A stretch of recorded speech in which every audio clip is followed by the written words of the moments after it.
All right, everyone. Well, as I said before, I do want to thank everyone for taking time out of their day and joining us for the webinar we have today. I just wanted to talk about the goal of this webinar. The topic obviously is financial literacy. And that being said, we could have people on this webinar who are children. We could have people on this call who are grandparents or parents. And really what we're trying to do is give you the tools to have these conversations with kids or grandkids. Invesco has some fantastic materials, and you're going to see some of that today from Brian Levitt. But again, there are materials that are out there that can really help you have these conversations. And that's really the goal of today, is just to help you as you continue on with your own financial literacy journey, but at the same time, maybe helping to educate others along the way. Before we get started, I do want to share just a few slides to talk about who Cornerstone is, because there's a very good chance that you may not even know who Cornerstone is, because you're thinking my financial advisor is with another firm, or they brand as something else. And so I think what's important to note is just a little bit about who we are. Cornerstone has over 120 advisors in 15 states, and you can see this on the coverage map here. The firm was founded in 2005. We have about $7.3 billion in total client assets that we manage. And our advisors came from 17 different prior firms, all looking for that opportunity to become independent financial advisors and really just be able to deliver the best financial advice to their clients that they possibly could. Now, as I said before, you may have never heard of Cornerstone before because your advisor brands as Vine Wealth Management or Steamboat Financial Group or Triada Advisors or Planify or many of the other names that you see on the screen. And we certainly support our advisors wanting to brand on their own, but some also do fall under the Cornerstone umbrella, but they all affiliate with LPL Financial as their broker dealer. And what LPL really does in this arrangement is not only give them the backbone and the product availability, but that autonomy and that independence to run their business as they see fit. LPL is the number one independent broker dealer in the country with over 21,000 financial advisors. There's over $1 trillion client assets that they manage, and there are 0 proprietary products that are offered. So how does this all fit together for you? Well, your financial advisor, as I mentioned before, has decided to go independent and run an independent practice really for your benefit. LPL acts as the broker-dealer. They custody the assets. They put the statements together for you that you might see either online or in the mail. But what Cornerstone brings to the table is really that support, structure, and scale to allow your financial advisor to spend more time with you. This webinar is a good example of that. We take the planning off of their plate. We take all the compliance approval off of their plate. And all they really have to do is send the email out to you so you can hopefully be better educated. And we, of course, do these throughout the year. I'm sure many of you have been on some of our webinars before. If you do have questions for Brian, the way to ask those questions is by sending an email to cornerstonewm@lpl.com.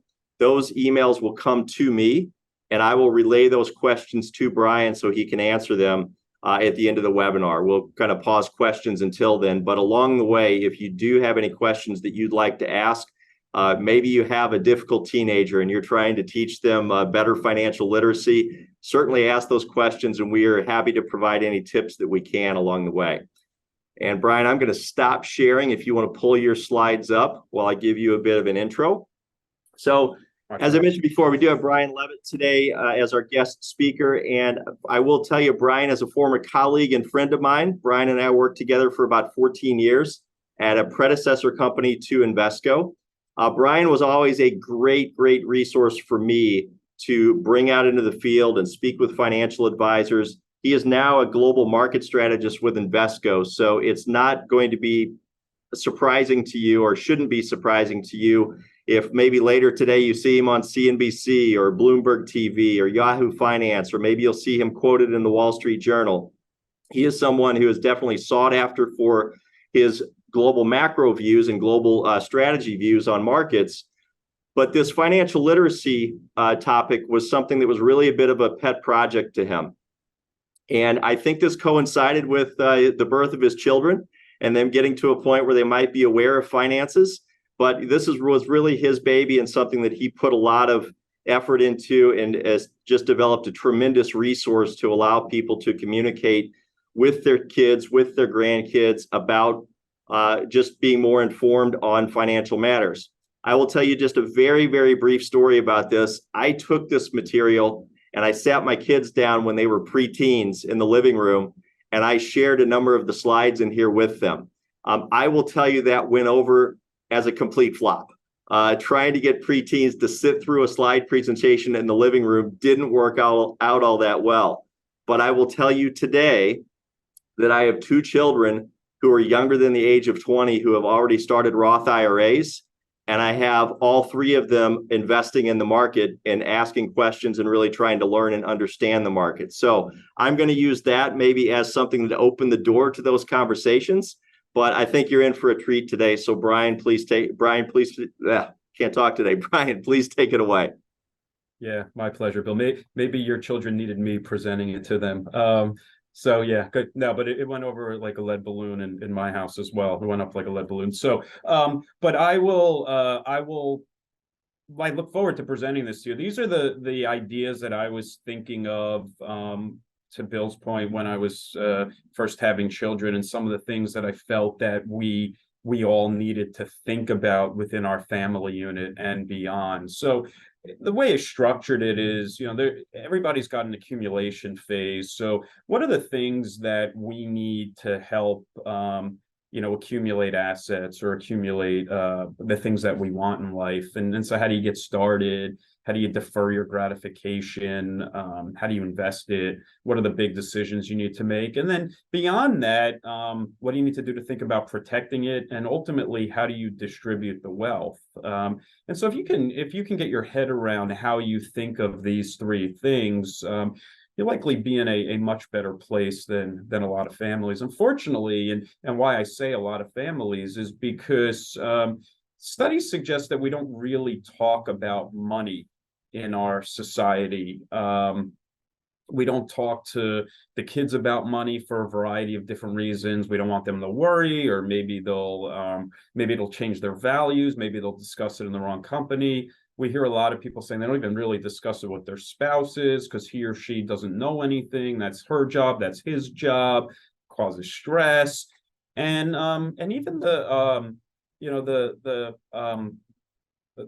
grandparents or the generation that had started this, that at the top of this family unit will say, we don't want to talk with them. We don't want them to worry, or maybe they'll misinterpret our intentions. So it was just a society, a challenge that we just don't speak enough about money. And so when my kids were being born, thought was, well, let's think of this like an organization. Let's make sure that everybody has roles and responsibilities within this, so that we're all in the same camp, we're all in the same boat, and nobody thinks that anybody's misinterpreting anybody's intentions, and the next generation starts to get prepared for it. So I said to my wife, we're going to be the co-CEOs of this, and what that means is we need to develop a vision.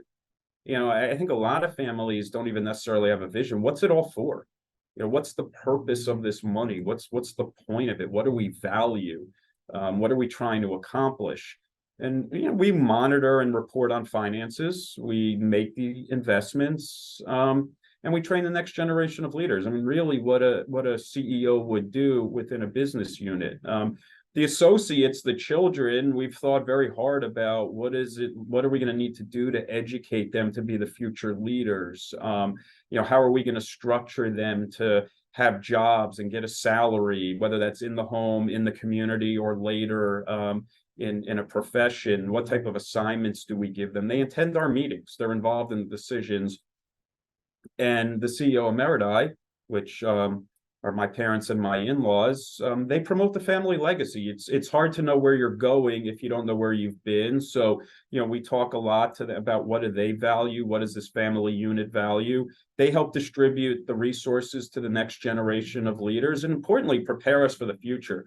Far too often, people are very unprepared for when there's loss in the family or there's money passed on, and where are the accounts, what's structured where. And so when you think of it like an organization has a mission statement, they have purpose, they have values, they have plans for the future. And that's how we've tried to run this.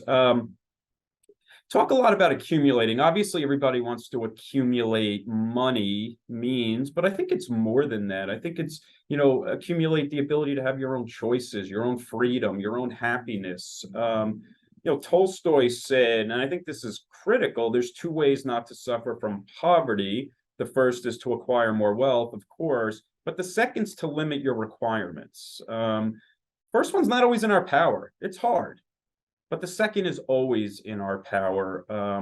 And so accumulating to me isn't just what job's going to pay you the most money and how are you going to invest it. It's also thinking about what matters to you. What do you value?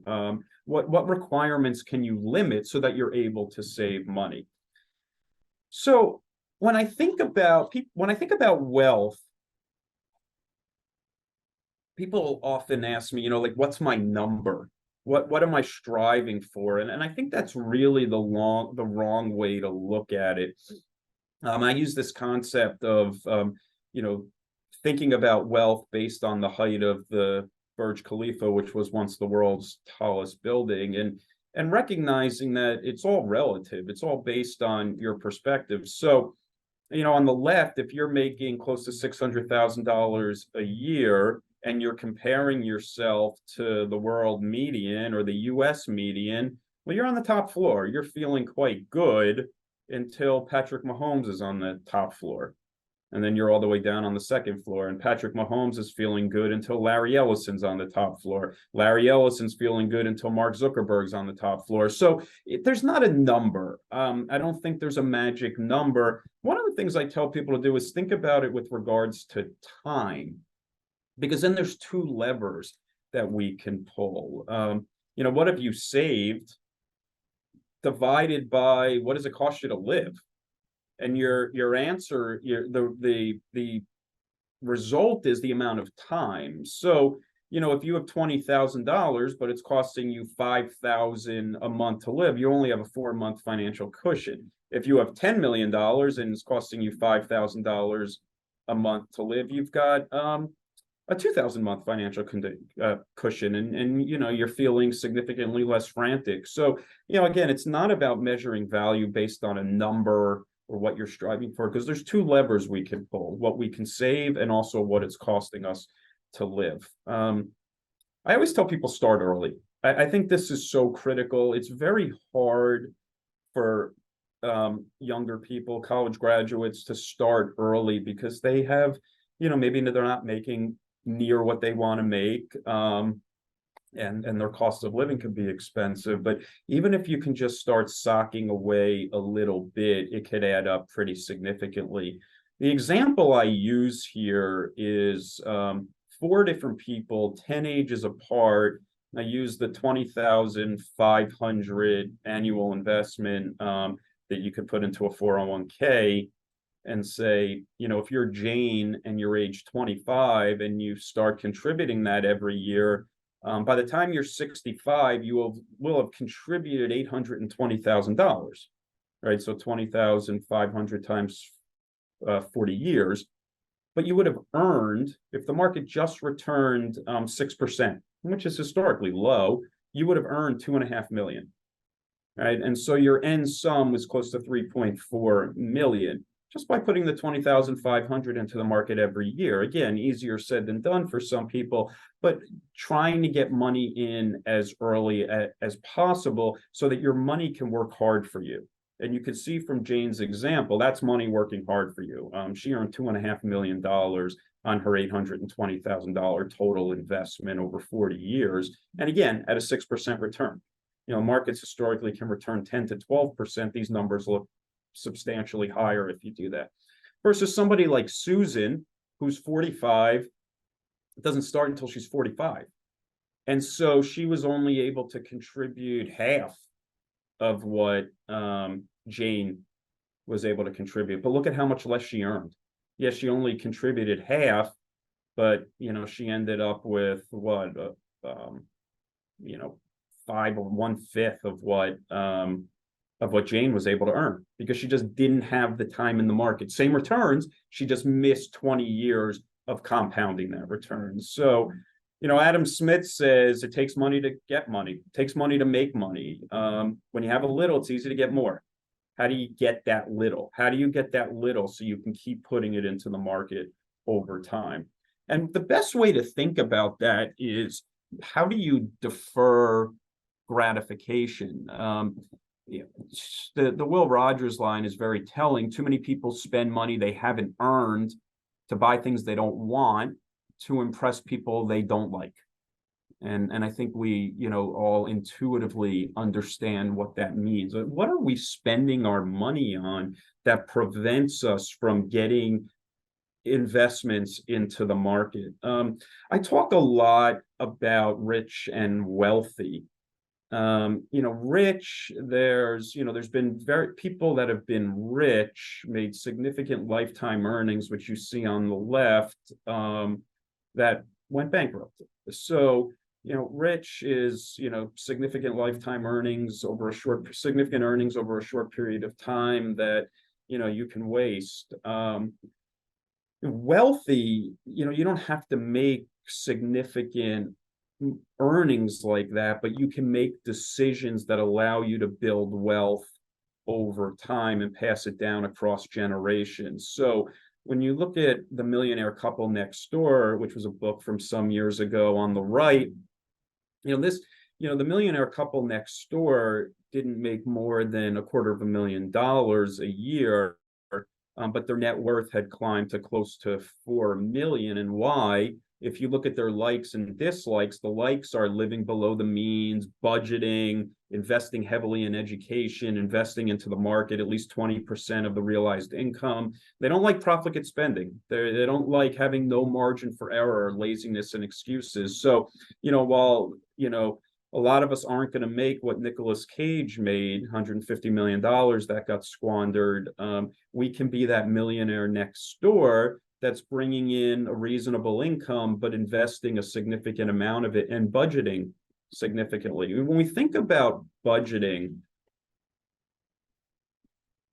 what you find is that people end up losing a lot of money a year in things that they either don't need or don't really use. And some of the bigger examples of these are like gym memberships, which I am not against, but too often people take a gym membership and then don't use it. Things like wasted food is a huge one in this country and a particular pet peeve of mine. Gambling, coffee, I'm going to talk about more in a minute. Cable TV, not even just cable TV. How many boxes do you have in your house? How many DVRs do you have in your house? Are you watching all these channels? Are you watching all these streaming services? Lottery tickets is a big one. So, it's estimated by the Bureau of Labor Statistics that 18% of our average yearly income is wasted on these little expenses, things that we don't even realize that are taking up such a big part of our budget. Now, I said I would talk a little bit more about coffee. I think it's a very interesting concept. And coffee is very popular, and this thing, stay away from my coffee. It doesn't feel like a lot of money being spent every day, but it adds up over time. And what if you had instead invested the money? So in this example, we took the $2.95 per day coffee. I think a lot of people are probably spending more than that if they're going to Starbucks or Dunkin' or some of these others. In 5 years, you will have spent over $5,000 on coffee. 10 years, 10,000, 20 years, 21,000, and 40 years, you'll spend $43,000. So over a career, let's say you work from 25 to 65, you don't make the coffee at home, you don't take advantage of the free coffee in the office, you go out and you buy $3 a day, you're spending $43,000 over your career on coffee. Now, what if you instead invested the $3 a day? And And I used a very modest 6% return. You'll see in almost all of these examples, I used a 6% return. When the market historically returns 10 to 12. I just didn't want people to say to me, your numbers are unrealistic. I wanted to use even less than what has been realistic numbers. Anyway, if you invest the $3 a day for 40 years, it climbs to $177,000. So would you rather ingest $40,000 worth of coffee or invest that money and end up with significantly more? Now, it doesn't have to be coffee. I'm just picking on it because it's an obvious one. I too like coffee, although I tend to make it myself. Think about anything that you spend. Every purchase you have has an opportunity cost, meaning you can't use it. Once the money's gone, you can't use it for something else. The bigger the purchase you make, the bigger the opportunity cost. This concept came around because I had read somewhere that when people inherit money, let's say they inherit $100,000, within 14 days, they spend it on a car. Right? That was what the stat said. And I got to thinking, well, if you had $100,000, how would you advise someone what to do with it? And, let's say people are going out and buying that car we have listed down at the bottom, the $83,000 car. So you buy that $83,000 car or $84,000 car, if you round it, you have $16,000 then to invest in the market. And so in 8 years, you've got an old car. After 30 years at a 6% return, you just about get that 100,000 back. Well, if you really needed a car, why don't you buy that $23,000 car and then invest the 77,000? Again, in 8 years, you have an old car, but that 77,000 climbs to 468,000 over time, over 30 years, again, at a 6% return. So, every purchase has an opportunity cost. The larger the purchase, the bigger the opportunity cost, because you don't have the ability to let it compound and grow over time.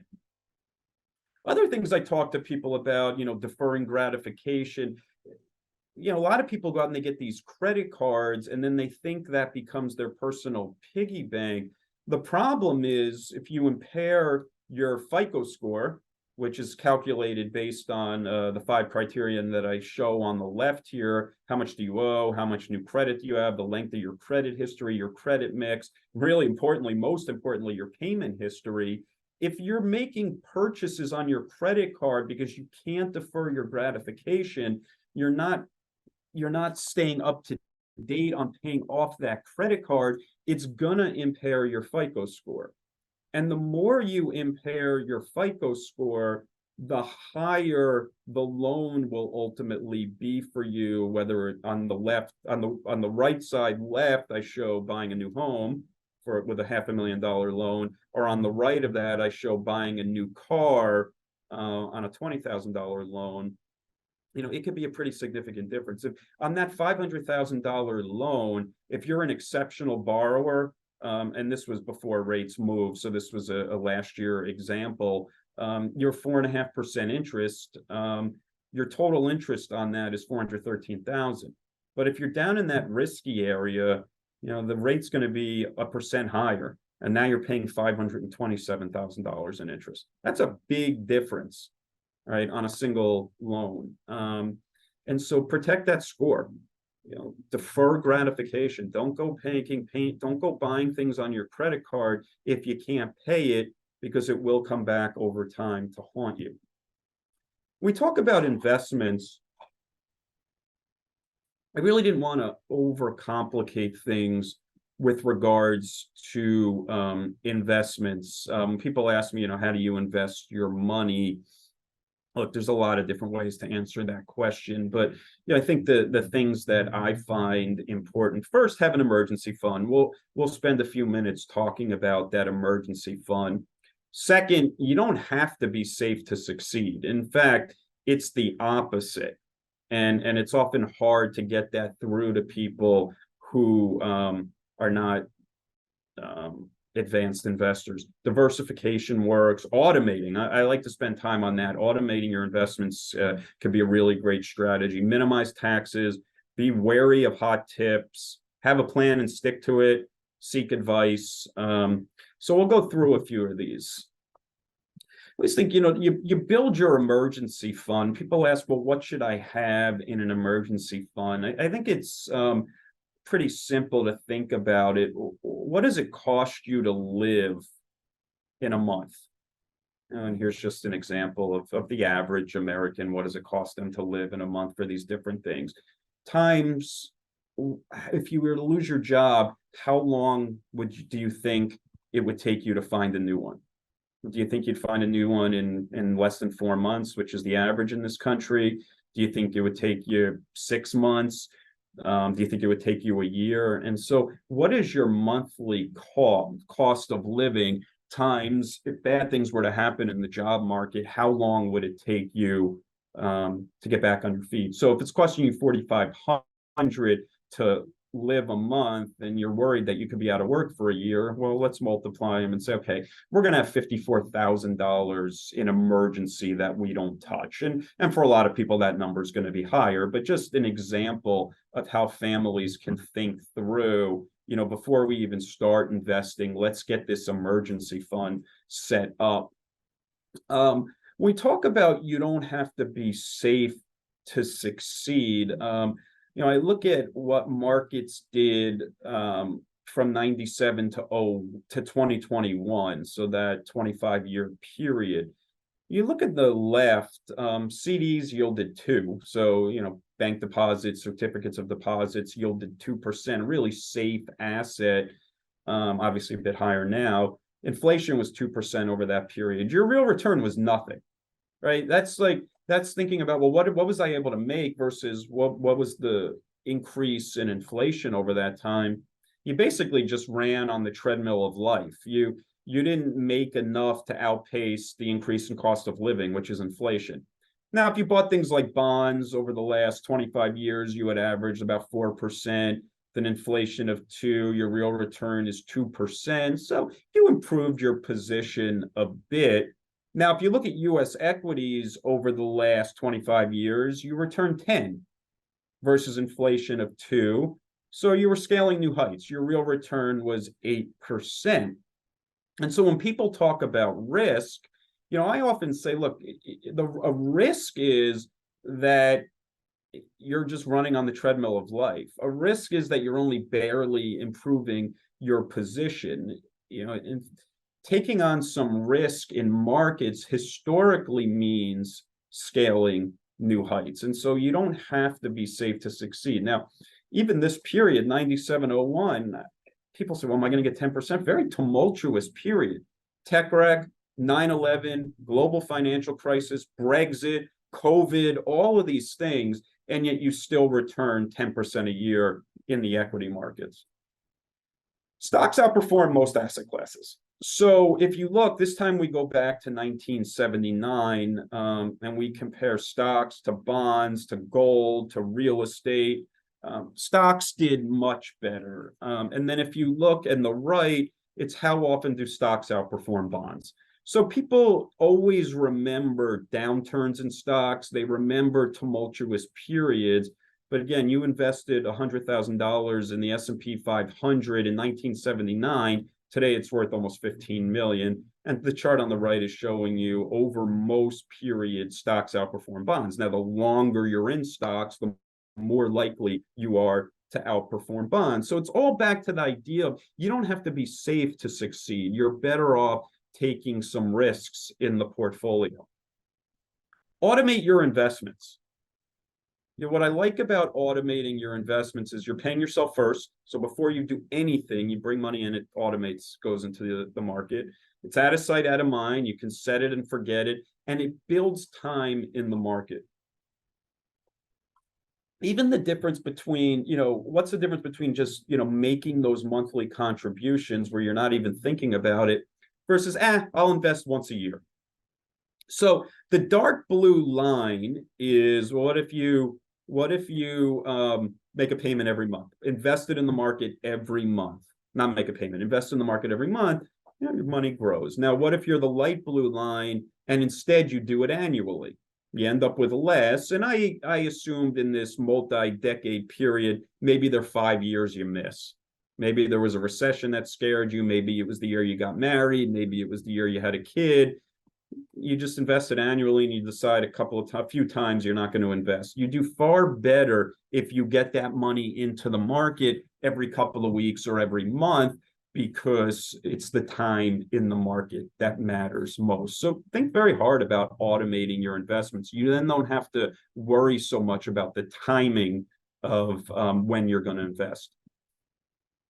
The longer you own an asset class, the more likely it'll exhibit the characteristics for which you bought it. Yeah, there are short-term periods where you may be surprised by what wins, but over the long term, it's pretty obvious or historically pretty obvious what wins. So how often do bonds outperform cash?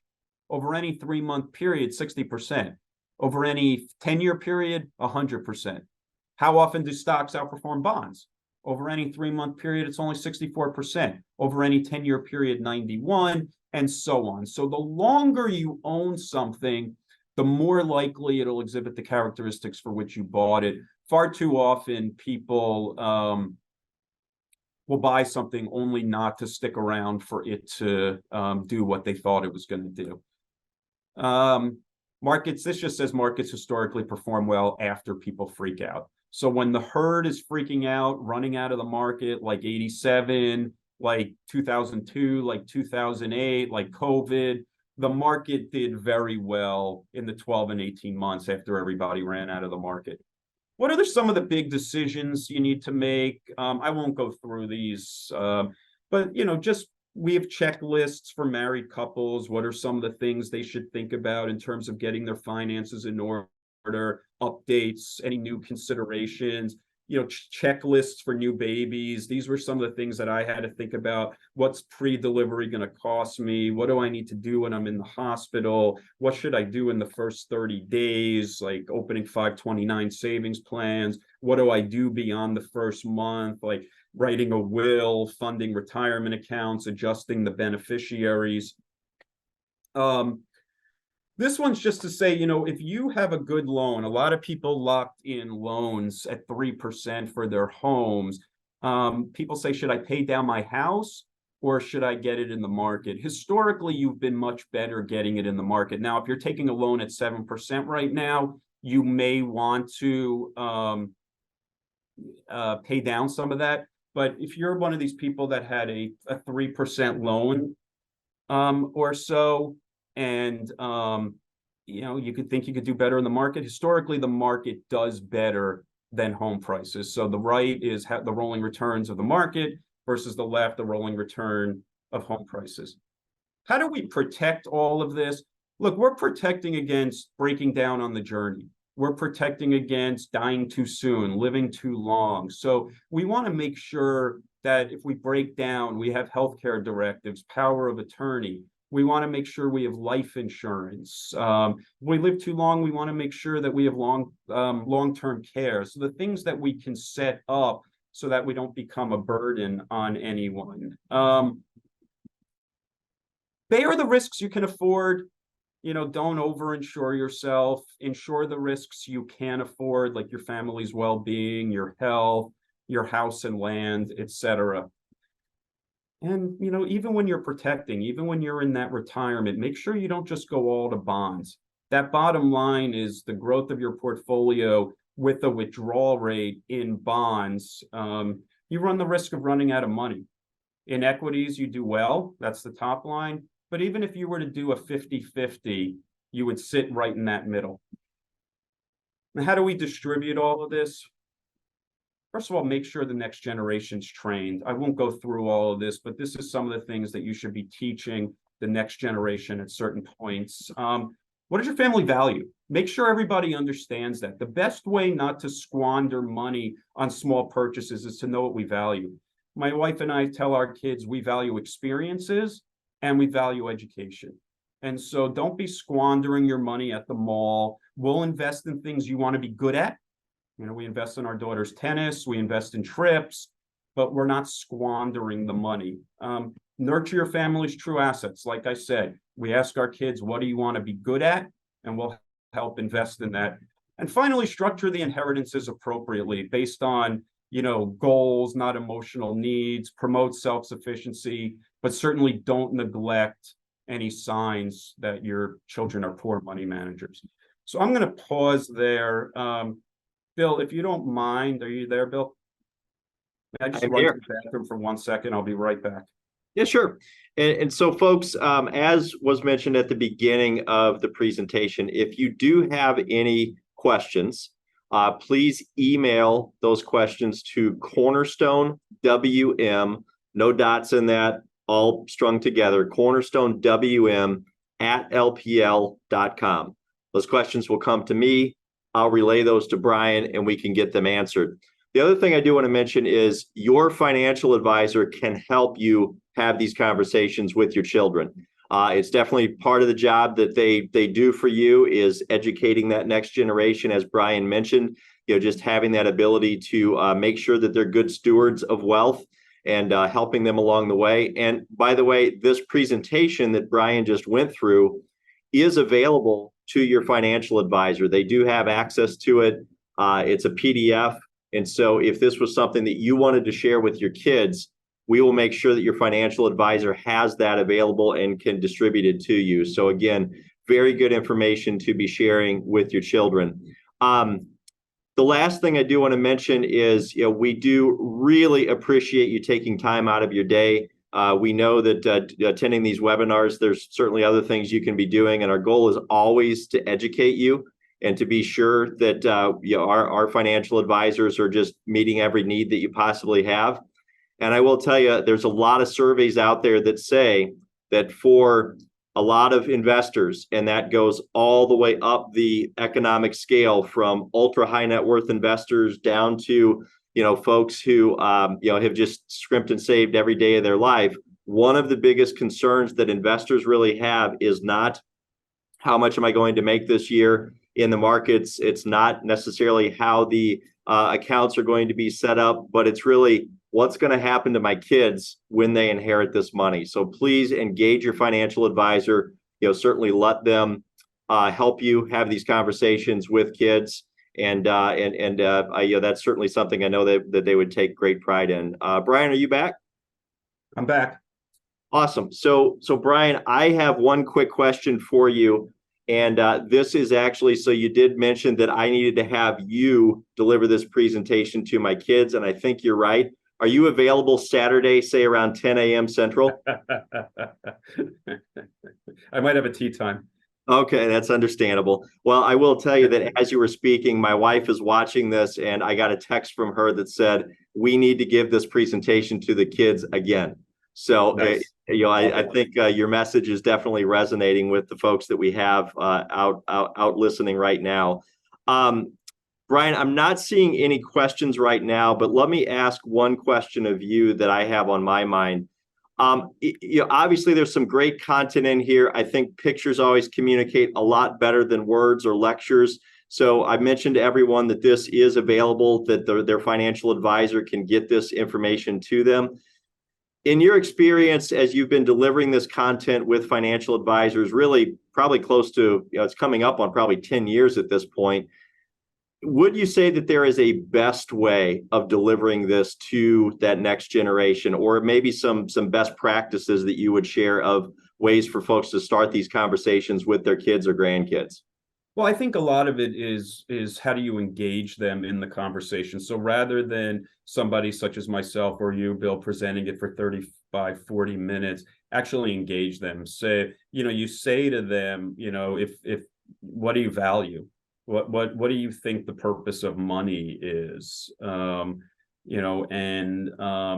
you ever defined what that is as a family? Or what do you think your kids think the purpose of the money is? What do you think have you ever explicitly told them what it's for? You can certainly say to a younger generation or anyone, what do you spend your money on? What are some things that you spend your money on that you would consider wants versus needs? And how much value do they add to your life? How much happiness do they add to your life? Whether that's a big purchase such as a car, or whether that's a small purchase. And I'm just thinking about it because the way my daughter spends her money on acai bowls and cosmetics, right? Like, how much value does that add? You know, like, is there some ways that we can put off these purchases and think about, you know, getting them into the market, or getting that into your savings? So anytime you can include people in it, make it personal to them, right? Sit there and think through, even quiz them. You know, if you had if you drank $3 of coffee a day, you know, how much you think that costs you in a year, right? How much, you know, and just engage them in it, and surprise them with numbers. People like to know, you know what, if you didn't pay $3 a day in coffee and you invested it in the market, you'd have close to 200,000. You know, to a young kid, 200,000, it's a lot of money. Yeah, stop going to Starbucks, right? And so, to me, those are the types of best practices. We all have to put our own personality into these things, but I find those to be good practices. Yeah, I think introducing that concept of time value of money in a way that doesn't feel like math is probably a good thing to do. Right. Brian, we do have one question that came in about college costs and spending for college. You and I, during the pre-webinar, were talking a little bit about college costs and just how expensive that is. And as someone who has two in college and one not too far removed from going into college, I can absolutely attest it is a very expensive time in someone's life. When do you think it's a good idea to maybe start having the conversations with the kids about, you know, just that that conversation, you know, and I would say that probably includes you know, the value of the education, but also the value of what's being spent on that education. Is one school worth more than another? You know, one other way to maybe think about it is, you know, that this isn't an ever-flowing river of money. And, you know, is there decisions that you can engage the child with? When would you start to have those conversations? Well, I mean, where I thought you were going with this is, when do you start thinking about investing the money? And I would say in utero, or even before, if you can think about funding those 529 plans. One of the biases that we know to have is that we keep all of our accounts separate in our mind, right? That's not necessarily a good thing, but we don't paint a full profile. So we keep all those accounts separate. So if you have over here, you've automated a 529 plan, you don't think about it all that much. You have it in the broad market or somewhat diversified across markets.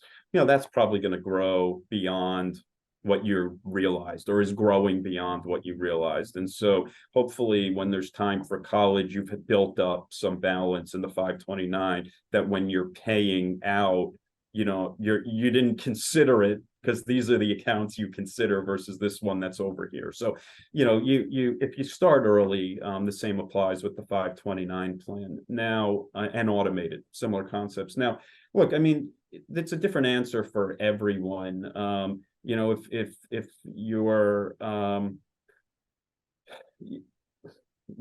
what we know is the more degrees you get, the higher your lifetime income is on average, the less likely you are to be unemployed on average, right? So I still believe in education. Now, is there a big difference between the $20,000 education at your state school or the $70,000 education at the private college that has the good football team? I don't know. I mean, that's a different answer for everyone, but people should think about, you know, you should sit down with the kids and say, this is the additional amount that we'd have to spend, and it's not just that. The difference between a $20,000 school and a $70,000 school isn't $50,000 a year. It's the lost ability to invest that 50,000, right? So what could that grow to over time if in 4 years I'm putting $200,000 in the market for you, right? I could hand you that 200,000 at the end if I have it, or I could invest it for you over time, right? So it's the conversations, making sure they understand the trade-offs, making sure that they understand what else could be done with the money.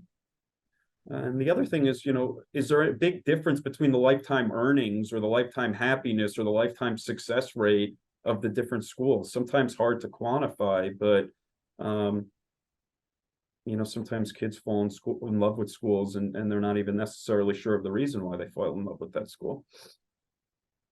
For sure, for sure. Well, Brian, I can't thank you enough. This was outstanding, and I do want to just reiterate, if any of you listening today, you like the material, you like the visuals that were a part of this presentation, we will make this available to your financial advisors. So please reach out to them if you would like the information to share with, again, child, grandchild, whatever the case may be. The other thing I will mention is this webinar was recorded. So once it goes through all of the LPL compliance, this should be available to you to where, again, you could share this video with a child or a grandparent or a grandchild, or a friend or family member that you think it would be useful for. So hope everyone enjoyed this today. And again, Brian, I really thank you for joining us. Yeah, my pleasure. Nice seeing you again, Bill. Same here. Take care. Take care.